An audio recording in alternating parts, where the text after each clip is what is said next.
வணக்கம் மக்களே, welcome to the adventure show. இன்னைக்கு ஷோல நம்ம பார்க்க போகிறது Kull the legacy of the Rai Singhs அப்படின்ற ஒரு ஹிந்தி வெப் சீரிஸோட ரிவ்யூ.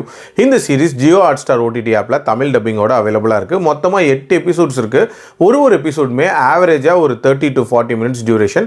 ஒரு மீடியம் சைஸ் சீரிஸ் அப்படின்னே சொல்லுவேன்.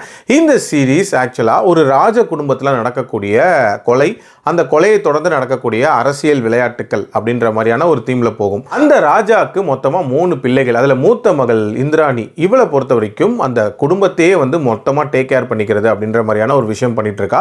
ஆனால் அவளுக்கு குழந்தை அப்படின்றது இல்லாமல் இருக்கும். அதுக்கு காரணம் அவளோட ஹஸ்பண்ட் ஒரு கேவா இருப்பான். அவங்க ஹஸ்பண்ட் ஆக்சுவலாக சிஎம்மோட பையன் அப்படின்ற மாதிரி காட்டியிருப்பாங்க.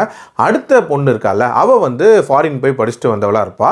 அவளை பொறுத்த வரைக்கும் இந்த பர்டிகுலர் பில்டிங்கை ஒரு மாதிரி கமர்ஷியலைஸ் ஆக்கணும் அப்படின்ற மாதிரி யோசிச்சுட்டு இருப்பா. ஸோ அதுக்கான வேலைகளை அவள் பார்த்துட்டு இருப்பா. மூணாவதாக பார்த்தீங்கன்னா அபிமன்யு அப்படின்ற மாதிரியான ஒரு நபர். இவன் பயங்கர ஆட்டிடியூடாக இருப்பான், பயங்கர அமைச்சரிஷா நடந்துப்பான் அப்படின்னே சொல்லலாம். ராஜாக்கு ஒரு இல்லிஜிட்டிமேட் சைல்டும் இருப்பான். அவன் பேர் தான் பிரிட்ஜ்.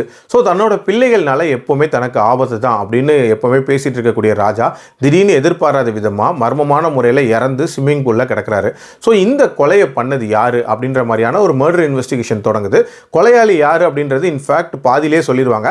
அதுக்கப்புறம் அதை மையமாக வச்சு எப்படி ஒரு அரசியல் விளையாட்டு தொடங்குது, அண்ட் யார் யாரை பலி கொடுக்குறாங்க, என்ன மாதிரியான ரிவெஞ்ச் நடக்குது, அண்ட் டுவர்ட்ஸ் தி எண்ட் என்ன ஆகுது அப்படின்றத சீரிஸோட கதை. எனக்கு இந்த சீரிஸில் பிடிச்ச விஷயமே பயங்கர விறுவிறுப்பாக நகரக்கூடிய ஒரு சீரிஸ் அப்படின்னே சொல்லலாம். 8 எபிசோடு அப்படின்றது பெருசாக லேக் இல்லாமல் கொண்டு போயிருந்தாங்க. அதுக்கேற்ற மாதிரி ஸ்க்ரீன் பிளேவுமே அமைச்சிருந்தாங்க அப்படின்னே சொல்லலாம். அதுலேயும் அந்த மொதல் 4 எபிசோடு அப்படின்றது அந்த மர்டர் மிஸ்ட்ரி த்ரில்லராக போகும். யார் அந்த ராஜாவை கொலை பண்ணியிருப்பாங்க, அவங்களுக்கான பர்பஸ் என்ன அப்படின்ற மாதிரி கொண்டு போயிருப்பாங்க. அது ஓரளவுக்கு இன்ட்ரெஸ்டிங்காகவே இருந்துச்சு. அந்த லாஸ்ட் 4 எபிசோடு இருக்குல்ல, அதில் வரக்கூடிய அந்த ரிவெஞ்ச் பார்ட் அப்படின்றது எனக்கு நல்லாவே ஒர்க் அவுட் ஆச்சு அப்படின்னே சொல்லுவேன். அண்ட் டுவர்ட்ஸ் தி எண்ட் முடிச்ச விதம் அப்படின்றதும் ஒரு நீட்டான ஒரு முடிவு தான். பட் அந்த அரசியல் விளையாட்டுன்னு ஒன்று காட்டுவாங்கல்ல, அது பெரிய லெவலில் எஃபெக்டிவாக இல்லை அப்படின்னே சொல்லலாம். இன்னுமே கொஞ்சம் ஸ்ட்ராட்டஜிக்கலான நிறைய மூவ்ஸ் நடக்கிற மாதிரி காட்டியிருந்துருக்கலாம். அதே மாதிரி இதில் நினச்சதை இவங்க ரொம்ப ஈஸியாக சாதிப்பாங்க அப்படின்ற மாதிரி காட்டியிருப்பாங்க. அதில் எந்த விதமான மெனக்கடலும் இல்லாத மாதிரி இருக்கும். அதே மாதிரி லாஜிக்கலாகவும் பெருசாக கனெக்டடாக அந்த பார்ட் இருக்காது அப்படின்னே சொல்லலாம். இன்ஃபேக்ட் இந்த சீரீஸே ஒரு மாதிரி உண்மைக்கு அப்பாற்பட்டு இருக்கிற மாதிரி தான் இருக்கும்.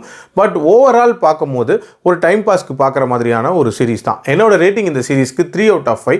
டைம் இருந்தால் ட்ரை பண்ணி பாருங்க. அடல்ட் கண்டென்ட்டை பொறுத்த வரைக்கும் ஒரு சில காட்சிகள் ஆங்காங்கே இருக்கும், மற்றபடி பார்க்கலாம்.